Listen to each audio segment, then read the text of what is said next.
আওয়ামী লীগ কি নিষিদ্ধ হবে? আওয়ামী লীগকে আবার নির্বাচন করতে দেওয়া হবে? আওয়ামী লীগ কি সাফসুতরো হয়ে আসবে? শেখ হাসিনার আওয়ামী লীগ কিংবা শেখ মুজিবের আওয়ামী লীগের কোনো পুনর্বাসন বাংলাদেশে হতে পারবে না, পরিষ্কার। বড় দল হিসেবে বিএনপির প্রতি আপনারা নেতৃত্ব নেন, লিডারশিপ নেন, আপনারা আহ্বান করুন এই তরুণ ছেলেদের। আওয়ামী লীগ এখন পর্যন্ত 3বার মৃত্যুবরণ করেছে, আওয়ামী লীগ 3বার দাফন দেওয়া হয়েছে আওয়ামী লীগকে। এই বিষয়টা আমরা ভুলে যাই। আমরা অনেকেই বলি আওয়ামী লীগ বাংলাদেশের সবথেকে পুরনো দল। আমি এটাকে নস্যাৎ করেছি, আমি বিশ্বাস করি না। কারণ শেখ হাসিনার যে আওয়ামী লীগ ছিল সেটা 1949 সালে মৌলানা ভাসানী যে আওয়ামী লীগ শুরু করেছিলেন সেই আওয়ামী লীগ না। কারণ মৌলানা ভাসানী যে আওয়ামী লীগ শুরু করেছিলেন সেই আওয়ামী লীগের নাম ছিল পূর্ব পাকিস্তান আওয়ামী মুসলিম লীগ, এবং সেটা পরিবর্তন করেছিলেন শেখ মুজিবুর রহমান 1972 সালে স্বাধীনতার পরে। তখন এটার নাম হয়েছিল বাংলাদেশ আওয়ামী লীগ। তাহলে পরিবর্তন হয়ে গেল একবার, পূর্ব পাকিস্তান আওয়ামী মুসলিম লীগ থেকে বাংলাদেশ আওয়ামী লীগ। তারপর শেখ মুজিবুর রহমান সেই আওয়ামী লীগকে হত্যা করেছেন 1975 সালে 25শে জানুয়ারি বাকশাল প্রতিষ্ঠার মাধ্যমে। সুতরাং আওয়ামী লীগকে প্রথম দাফন করেছিলেন শেখ মুজিবুর রহমান 1975 সালে। আওয়ামী লীগের দ্বিতীয়বার দাফন হয়েছিল 1975 সালে 15ই আগস্ট। বাকশাল পতনের মধ্য দিয়ে আওয়ামী লীগের দ্বিতীয় দাফন হয়েছিল। আওয়ামী লীগের তৃতীয় দাফন হয়েছে 5ই আগস্ট 2024 সালে মহান জুলাই বিপ্লবের মধ্য দিয়ে। সুতরাং আওয়ামী লীগ এখন আর জীবিত নাই।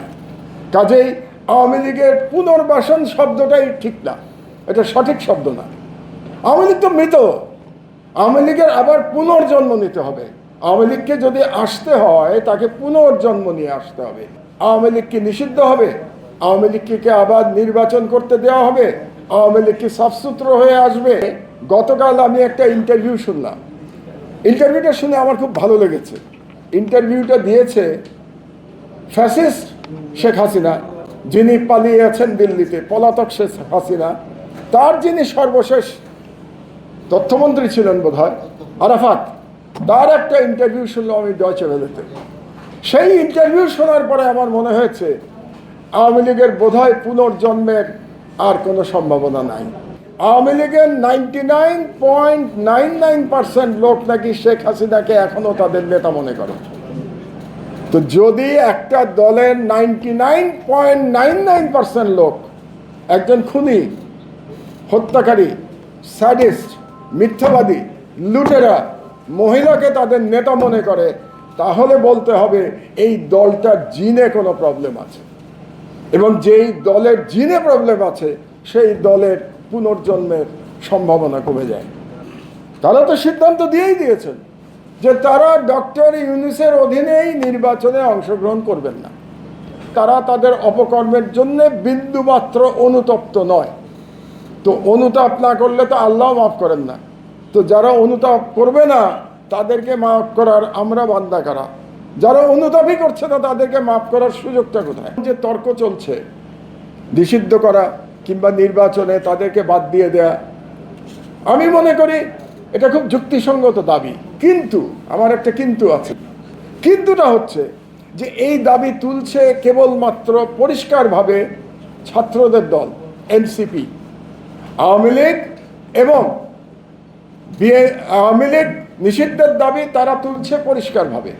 কিন্তু বিএনপি এবং জামাত এই প্রসঙ্গে এখনো পরিষ্কার কোনো বক্তব্য দেয় নাই।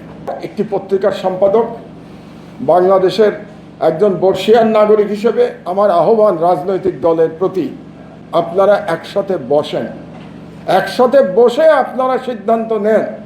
কারণ ঐক্যবদ্ধ সিদ্ধান্ত ছাড়া আমরা এই ফ্যাসিবাদের কবর রচনা করতে পারবো না। এই ফ্যাসিবাদের কবর রচনা করতে গিয়ে যদি আমাদের মধ্যে বিভাজন তৈরি হয় তাহলে ফ্যাসিবাদের পুনরুত্থানের সুযোগ তৈরি হবে। কাজে আমার আহ্বান হচ্ছে বড় দল হিসেবে বিএনপির প্রতি, আপনারা নেতৃত্ব নেন, লিডারশিপ নেন, আপনারা আহ্বান করুন এই তরুণ ছেলেদের, জামাত ইসলামী এবং অন্যান্য ছোটোখাটো দল যারা আছে, যারা ফ্যাসিবাদের দোসর ছিল না, ফ্যাসিবাদের দোসরদের ডাকা যাবে না।